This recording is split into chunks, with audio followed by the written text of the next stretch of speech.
Hello everyone, আসসালামু আলাইকুম। সবাই কেমন আছেন? এই যে আজকে দেখতে পাচ্ছেন যে কালো মিষ্টি বানানো হবে। তো অনেকগুলাই কালো মিষ্টি বানানো হয়েছে, আর এগুলো দেখতে পাচ্ছেন এগুলো লম্বা চমচম আকারে তৈরি করা হয়েছে। তো আপনাদেরকে দেখাবো কিভাবে আজকে মিষ্টি বানাচ্ছে। আর এখানে দেখতে পাচ্ছেন কালো মিষ্টির জন্য এখানে একটা পাতলা রস করা হয়েছে। এই রসের পরে আবার মিষ্টি ভাজা হবে তেলে। আর এখানে দেখতে পাচ্ছেন এটা গাঢ় মিষ্টির রস। এই কালো মিষ্টি করার পরে এই রসে আবার ছাড়া হবে, আপনাদেরকে দেখাবো।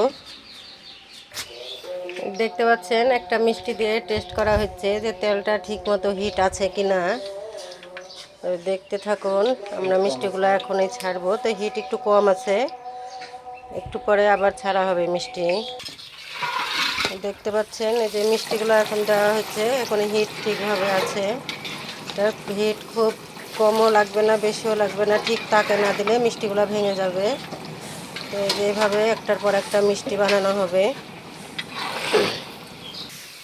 একটুতে দেখতে পাচ্ছেন মিষ্টিগুলো কিন্তু কত সুন্দর কালার এসছে, দেখতে কিন্তু খুবই ভালো লাগছে। আর এই মিষ্টিগুলো কিন্তু অনেকেই পছন্দ করে, কালো মিষ্টি। আমাকে অনেকেই কমেন্টে জানাচ্ছে যে আপু কালো মিষ্টি আমার খুব পছন্দ। তো সবার দাওয়াত থাকলো, যে যে কালো মিষ্টি খেতে পছন্দ করেন সবাই চলে আসবেন, ঈদে সবার দাওয়াত থাকবে। এই যে মিষ্টিগুলো এখন হয়ে গেছে, মিষ্টিগুলো এখন তুলে নেওয়া হবে। তুলে নিয়ে যে এখানে একটু পাতলা রস আছে, রসে দেওয়া হবে। তারপরে এখানে যখন ভিজে যাবে মিষ্টিটা, তারপরে আবার দেওয়া হবে গাঢ় রসে, তাহলে মিষ্টিটা একবারে কমপ্লিট হয়ে যাবে। তো এই মিষ্টি কার কার ভালো লাগে অবশ্যই কমেন্ট করে জানাবেন, আর আমাদের পাশে থাকবেন, আর আমাদেরকে একটু মন থেকে দোয়া করে দিবেন। আল্লাহ হাফেজ।